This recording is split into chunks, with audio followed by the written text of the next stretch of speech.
Hi everyone, welcome to our YouTube character profile of Albert Tatlock. This is from Conversation Street, episode 106, I think. Very long time ago since we did this one. But we brought him up this week because he has been mentioned in the show, so I thought it was good time as any to help let the new viewers of Coronation Street find out a little bit more about who is that man behind the lollipop stick. Who's the man in the photograph that was so cruelly dropped? But by those horrible teenagers. Yes. Have they got no respect? They don't at all. Tell you what, Albert Tatlock would not have liked the idea that children were having a rave up in his old house. No, certainly not. He's revolving in his grave. So this was recorded sort of within the first couple of years of the podcast, so 2014, I'm going to say. When I had not seen anything with Albert Tatlock in it at this point. No, you hadn't. But I re-listened to it this afternoon. I actually had quite a nice discussion about it and come up with an idea about an Albert Tatlock spin-off that we'd quite like to see. And it made me think, yes, that would be good, actually. But we were talking about him then because it was the centenary of the beginning of the First World War. So it was very relevant at the time. I hope you enjoy. Oh, by the way, you say at the time you hadn't seen any Albert Tatlock, but now we have. Oh, yeah. And interestingly, I still wouldn't say that he's, made a huge impression on us. No, but we've heard that he has not been well represented in the selections on the 60s and 70s, particularly the 70s discs that we're watching. So yeah, we've had a few conversations online with David from Corriepedia, who is a massive Albert Tatlock fan, and he said it wasn't his best work on the episodes that are on there. So I'm still waiting to see some real classic Albert Tatlock moments. I think we may have to for that. But anyway, still really fascinating character, and one who had a really well developed backstory from his times in World War One and then during the Great Depression and everything. So if you like that sort of thing, if you're into your history, then hopefully you'll enjoy this. So here he is, Albert Tatlock from episode 106. Enjoy. It's Tatlock time. Classic character profile. We're going to do Albert Tatlock. Good old Uncle Albert this week. I thought that it was going to be a kind of important running through the week, but he did get a good couple of name checks on Monday's episode. So we thought it'd be worth, as it is the centenary of World War One starting this weekend, we would go back and look at Corrie's old veteran from the war. Yep, he was born on the 10th of August 1895 and he died on the 14th of May 1984. And his parents were William and Evelyn Tatlock. I like that name. Emmeline. It's nice. Yeah. He had a brother called Alfred Tatlock and a wife called Bessie Vickery. And they were married in 1919, and he had a child, Beatty Tatlock, in 1933. First appeared on the 9th of September 1960. No, he didn't. There was no Coronation Street there. 9th of December 1960. What did I say? You said September. And he last appeared on the 25th of January 1984. Yeah, he was in 1,307 episodes in total, which makes him the 37th most featured character, and he was played by the legendary actor Jack Howarth.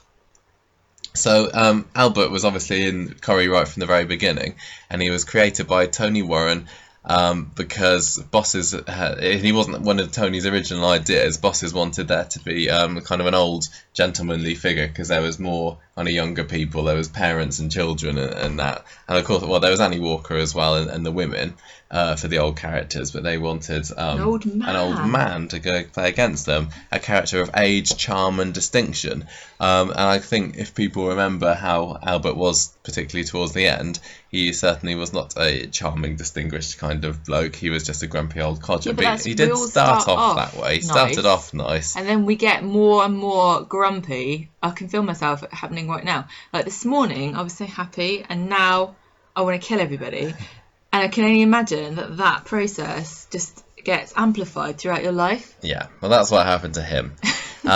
In the dry run of episode 1, he was played by Victor Tandy, but eventually the role went to Howarth, who had played a number of theatre and radio roles, including a 14-year run as Mags in Mrs. Dale's Diary. I love Mrs. Whatever Dale's Diary.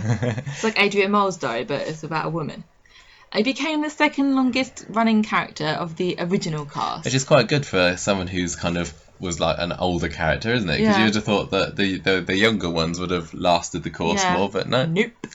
So he was born, as we said, in 1895 off screen in Weatherfield and educated at Bessie Street School. I always think it's funny that Bessie Street was around for so long, and it's still the school that children go to now in Weatherfield. Do you think so? Well, I don't know how many schools run for that long. I mean, the school that I teach at was around back then, but I don't know. I think it's quite nice. Because Ludlow School up the road, that's even got a separate entrance for girls and boys, isn't it? Oh, yeah, back in the that's old true. days. In 1906, his parents died of tuberculosis, and he began working at Hardcastle's mill to pay the rent and lodgings and to support little Alfred. His uncle and aunt, who lived at number 1 Coronation Street, took partial responsibility for them. Well, that's a bit harsh. Apparently, well, if he does us good, that's because of me, but if he does anything bad, I don't know. Apparently, they provided them with at least one hot meal a week. Things were different in those days. This is all backstory that was either invented during the programme or by the books that Darren Little and that wrote. You couldn't even get away with giving prisoners one hot meal a week, could you? You'd be in the Human Rights Court. I know. In 1914, he signed up to Lancashire Fusiliers when the Great War broke out. Whilst in France, he grew fond of undermaid Bessie Vickery, and they wrote to each other throughout the war. How did he end up knowing who bloody undermaid Bessie Vickery was from France? I think she was somebody who was in the house that they stayed at there. In France? Yeah, in the war. Was she got shipped over there? I don't know. I guess so. They wrote to each other throughout the war, and he also stayed in touch with Ina Lowe, who became Ina Sharples, and stayed with her family during his leave, but they never became a couple as she was mourning her fiancé. In 1916, he was ordered over the top.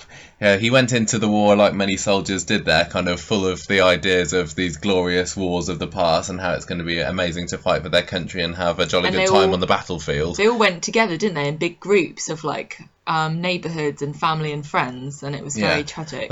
That's what they talk about in the Blackadder episodes, isn't it? About, especially in the last one, where they're talking about going there with all their friends and everything, and it's going to have a jolly old time. But actually, when they get ordered over the top, as in Blackadder, things aren't quite so spiffy, because he was shot in the thigh and left with a piece of shrapnel in his leg, which I think was removed in 1970s something in an episode. And his friend Quinny got shot. No, not Quinny. Clary got shot and died in Albert's arms. After recovering, Albert returned to fight as a lance corporal, and he'd been awarded the military medal for saving the lives of these two fellow soldiers. I don't know who these two fellow soldiers were. I didn't write that down, but he did save some people's lives, and that's the medal that Tracy flogged this week. Naughty Tracy! I can't believe people went through this. Can you believe this really happened? No. It just doesn't seem real, does it? It's not horrible. At all. In 1918, he returned to Weatherfield with his friend Dinky. Dinky Lowe. His wife Madge had died after giving birth to a stillborn child. Dinky arranged for Albert to have the tenancy of number 1 when he married Bessie, who he had proposed to by letter during the war. How romantic. Well, they married in 1919 in October, and also that year was when he made his first visit to the Rover's Return. None of this has happened on the street yet. We have to just make this clear, because I'm reading this going, this is all very detailed. None of this really happened. I think this is the most detailed character's backstory we've ever had. Because I mean, they made up something for Ina Sharples and Minnie and Martha a little bit, but this is really detailed. Very flashed out. It's actually a bit more interesting than what he did on the actual programme. This is really fascinating. Well, this is why I'd really like to see a special Coronation Street episode about a young Albert. They really could do this quite easily. Because, I mean, it's too late now, isn't it? No, because they obviously all of the stuff that's to do with the First World War now is to do with the beginning of the First World War. But I really think it's far more appropriate to celebrate the end of the First World War, which is obviously going to be in another 4 years' time in November. So why they could start doing this, or they could have it as the anniversary of this when he went over the top, so they could have it in 2 years' time. I would love them to have a special set in the war Coronation Street episode, and it could be mostly set in the trenches, but then they could have these scenes with the young Ina back in England. And they've already got all these sets. Got the sets. They've got the sets. They'd have to make it look a bit more cardboard to match how it did back in those days. That'd be brilliant. I don't think Corrie would do it. I don't think they would. EastEnders would, and I think they had an episode set in World War II with a young Doc Cotton. Yeah. Well, I truly believe that they could do an entire series of spin-off, sort of mini dramas based on old characters from Coronation Street, and this would be the perfect way of finding out if people would be interested, and they would be, because it would fit in with all the World War One. Yeah, stuff. I would love. And I think then- we should start the campaign now. Yeah.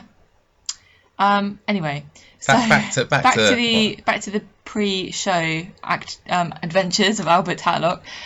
Did we say, you said he made his first visit to the Rovers in 1919, Yes. and then in 1921 his brother Alfred moved in with Albert and Bessie and his new barmaid wife Edna. Mm-hmm. But Edna died of scarlet fever along with their daughter Joyce in 1924, and Alfred left. Didn't want to stay with them anymore. Don't blame him, the place smelled a bit funny. 1929, Albert began to work at a local print works. And then in 1931, Hardcastle's mill closed and Bessie lost her job there because she was still working there, remember? And then they all went through the Great Depression, which hit the family hard. This could be another episode in our Albert drama, couldn't it? The Great Depression. But it's more exciting to do the Great Depression in America because they had that funny way of speaking. They've got a funny way of speaking up in Coronation Street, haven't they? 1933, Bessie gave birth to a daughter, Beattie, but Albert saw little of her as he had to travel to Wigan for employment following the closure of the print works. Hard times. Well, there are times back then. In 1937, he got a job as a clerk in the housing department at the town hall. And in 1945, when we had another war, he was told he was too old to fight. And so became an ARP warden instead, which, as we all know from Dad's Army, was such a great job. Who was the? I never watched Dad's Army. There really. was one of the guys there was they didn't really like him, I don't think. He Yeah, just goes around telling people off. Albert wanted to fight, and I think he was like one of these soldiers that was like always had these glorious stories of. It wasn't about the glory of fighting in the war it's the necessarily. duty of protecting your country. And like the thing about World War II is that everyone calls it a just war, don't they? And it kind of felt very much like the baddies versus the goodies. Yeah. Whereas these days people are a bit less naive and more wary of why we're doing stuff. But so he, despite going through all that, he still wanted to fight, wasn't allowed, and Beattie was evacuated to Blackpool, and she unfortunately was never really close to her parents after that. So I guess Beattie was the same age as my grandparents then. Yeah, I guess so. And yours. When they were evacuated. Yeah, Beattie was in Coronation Street in the odd episodes here and there, and it showed that she was never really close to Albert, which is quite sad. That's quite funny because that kind of was what happened to my nan, because she got evacuated during the war and all of her brothers and sisters went to different places and she got sent off to a church family, and they were quite well to do because there was an old woman and a daughter, and the daughter was allowed a car, which is quite unusual because she was going around doing sort of like war business, and they had a big family Bible on a pedestal, and she got given all these lovely clothes. And then when she got home back after the war finished, her mum, my great grandma, did not like this at all and accused her of putting on airs and graces and ripped the clothes off her back and burned them all. They could make a soap opera about that. I think they could have made a soap opera about both my nans. My granddads both kept their mouths shut. I don't know what happened to them. But anyway, 1953, Beattie moved to Oak Hill after getting married, and in 1959, Albert's wife Bessie died in her sleep, and that was like a little precursor to Coronation Street starting in 1960. So when the episodes finally started, after all that happened, and it was just all from the mind of Darren Little et al. But yeah, he was grumpy widower by the time the show finished. Yeah, well, he turned 65 in 1960 and he drew his pension. So what happened on screen with Albert? Well, in 1961 he had a little fall in his kitchen and he was told that he needed a carer. Beattie invited him to stay with her, but he knew that she didn't really want to and declined her offer. Aww. Yeah, because she'd grown apart from him. Yeah, in 1962 he is delighted when Ken marries his niece Valerie, who is much closer to than his own daughter. And he also befriends schoolgirl Susan Schofield when working as a lollipop man, and he confronts her father when she finds he is violent towards her. So Ken... Tragically unlikely to ever happen in a similar storyline now, because you can't have an old man befriending. No, you just couldn't. It's really sad. So some people may get confused with whose uncle Albert actually was, because he gets referred to as Uncle Albert by Deirdre and Tracy and Ken, and actually he wasn't any of their uncles at all. He was just the uncle of Ken's first wife Valerie, but because they were kind of so close, he ended up just calling him Uncle Albert. But I think it's also quite, maybe it's a working class kind of English thing to have your friends, your mum and dad's friends or acquaintances be called uncle. Oh yeah. I guess I'd call your uncle like uncle as well, even though he's not my uncle. Yeah. Yeah, I guess so. That's what happened with that. So in 1965, Albert was pursued by a fellow pensioner, Clara Midgley, who wanted to marry him, but he wasn't interested. Oh, he was also fined £5 that year when he knocked off a policeman's helmet when he was drunk, but the locals clubbed together to pay for him. What he should have done there was to say he needed it for a pregnant woman to wee into, because you're allowed to do that. Were you allowed to do that in 1965? I'm sure. I think that was kind of fact. I think the fact that the locals all clubbed together to pay for that fine showed how I would have liked to have seen pillarstone of the community he was, and was respected by people. He was respected even though he knocked off a policeman's helmet because he was drunk. Yeah. Everyone liked him, wasn't it? Everyone liked him. In 1968, he took a living job as an assistant at the Fusiliers Museum in Bury. And he attracted the attention of Alice Pickens, but he had to escape through the Rover's toilet window to get away from her. She sounds a bit like a Mary. He really didn't seem to be interested in getting romantically involved with anyone back then, did he? I think it's one of those things where it's quite comic to have a male character being pursued, because it's sort of like it's always the woman. It's always like the female who is supposed to be more highly prized is like the romantic partner. So it's just funny when a man is pursued in the same. Well, they had it later on in the 80s, 90s with Phyllis Pierce chasing after Percy Sugden, also a war veteran, although just from the Second World War. So I guess it might have been an earlier version of that. Yeah. She persists with this, and eventually she has to look after him when he broke his ribs and his arm after he fell off a box at the museum. Yeah, apparently she went around to the museum to spy on him or to say hello, and he was so surprised to see that he fell off a box. Well, but the plan worked. She had to look after him, and he eventually warmed to the idea of marrying Alice. Although it was because it would be someone to look after him, so he got quite a cushy deal after he started looking after him. So as the wedding day arrived in 1969, they realised that they didn't actually love each other, and they called the ceremony off. Alice and Albert, a nice pair of names, aren't they? Yeah, and Alfred, the brother. Alfred, Alice and Albert. In 1971, he is devastated when Valerie electrocuted herself. But he remained close to Ken, even though he is not happy when Peter and Susan are sent to Scotland to live. He is critical of Ken's many later conquests, as he feels they do not live up to Val. Yeah, he liked Deirdre, but Ken went through his big string of girlfriends then, and didn't like that. I think he supported this his second marriage to Janet as well, if I remember rightly. In 1973, Albert became the co-caretaker at the community centre under Ina Sharples, and he and Minnie agreed that year to marry for financial reasons, but Ina talked her out of it. There were so many marriages of convenience in the past. Or talking of marriages of convenience. The only one I can think of that we had recently was Graham and Sheen. Oh yeah. Which is obviously like the current version of marriage of convenience, where she was trying to get like a British passport or whatever, but they actually did like each other in the end. So in fact, I think they're probably a better relationship than most of the couples that are on the street. I really like how they built up the relationship, it sounds like, between Albert and Ina and Minnie and Martha over all this time, because I mean they knew each other all their lives, and they were like school friends that grew up together. It was quite nice, sweet. Really. I tell you why people were more prone to marriages of convenience back in the old days. Why? Because the average cost of a wedding was not £21,000. Yeah, just go through it, whatever. Yeah, something to do for a Saturday afternoon. All you have to do is ice the tea cake that you make for Sundays. So in 1975, there was a street party in Albert's honour to mark his 80th birthday, and all his, as many as possible, all of them. members of his old regiment came along too. 1976, Ken moved back in with him.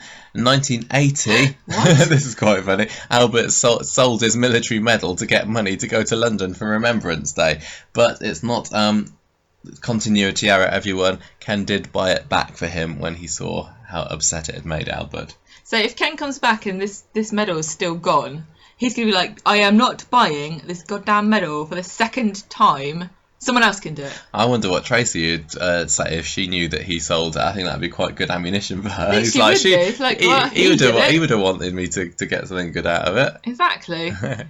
1981, he persuaded Ken to stay at number 1 with him when he married Deirdre, and Tracy ended up taking Albert's old room, and he lived in the front parlour. Well, that's Blanche's domain. Yes. Well, it seems like it is the old person's domain at number 1, isn't it? It's the old granny annex. Yeah. In 1983, Ken offered to buy number 1 from Albert after reconciling with Deirdre after her affair with Mike. Yeah.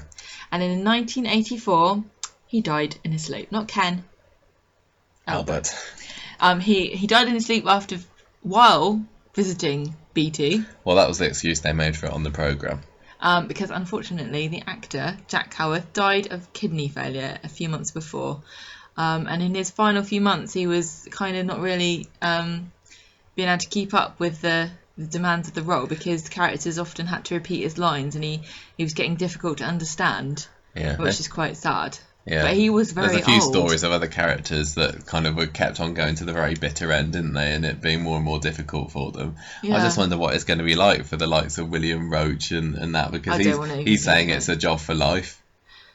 I do wonder what they would do if he insisted and he wasn't up to it. I don't know what they could do, because they would have to try and convince him, or somebody would.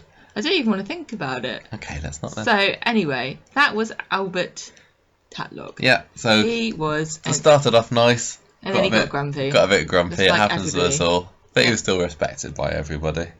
William Roach said. Obviously knew him quite well. He said Albert was a slightly gruff, eccentric, little potato-shaped man, and in some ways his character was a forerunner of Blanche, in that they stayed in the same room. No, in that the rest of us would work really hard on a scene, and then Jack would have one line at the end and completely steal it. I don't remember seeing very much of Uncle Albert at all, so I've got little fondness for him, like I do for some of the other classic Corrie characters. And if he died in 1984, I mean, I must have seen a couple of years' worth of episodes of him on classic Coronation Street, but to be honest, he wasn't anyone that stood out for me. But I know that's a bit sacrilege to say, because there'll be lots of listeners, or long-time listeners, I'm sure, that might be really big fans of Albert Tatlock, and I think he's certainly a classic. They should do a show. Street I really member. think they should do a show about him. I'd love to find out more about him in a show. But the thing is, though, I guess would they make his personality as it should have been, like a respectable kind of like working class lad out to try to get glory and slowly realise the horrors of war? Or would that completely change his character, because actually he wanted to go and fight again in World War II and he ended up being a grumpy old git? I think that they'll show him the way that he was. They wouldn't be able to capture the what people remembered him as being. How he would was. They? No, it would just be because that would make it even easier. Wouldn't it? Yeah, exactly. Which makes it in many ways easy to do, but also in many ways fairly pointless. But they could still have Ina Sharples, and I'm sure she was quite similar. They'd be able to make Ina her a young battle axe. Running up the ammunition? Yeah. No. Bill Podmore said, Jack's colourful character blended in so well with Albert Tatlock's that it would be taking an expert to spot the difference. On the face of it, only Albert's false moustache told them apart. Why Jack... Corrie exclusive. He had a false moustache. Why Jack didn't just grow one, I never discovered. Perhaps popping a touch of glue on his upper lip was easier than trimming the real thing. Yeah, there we go. Maybe he just didn't like having hair growing out of his face. I don't. And that's our final word on Albert Tatlock. If any of our listeners did watch any of the older episodes and have got some memories of him to share with us, I would love to hear them, because at the moment he's not much of an important character for me, but I recognise his importance to the history of the show, definitely, and I'm sure it would have been a very different programme without him. Yeah. So, in the centenary year, we salute you, Albert Tatlock. And we start our campaign, Resurrect Albert Tatlock, for... what can we do to get this programme made? Kickstarter. Yeah. It sounds like too much work. It does sound like too much work. Let's just talk about it on the podcast until it happens. I agree with Roy's approach. Petition. Okay. And by petition, we just mean someone else do it. Write into the podcast if you want to have an Uncle Albert special when he was in the war, and we'll just send them all off. We'll forward them all together to ITV. Yeah, and they'll do something about it. Right, let's go with some Corrie news.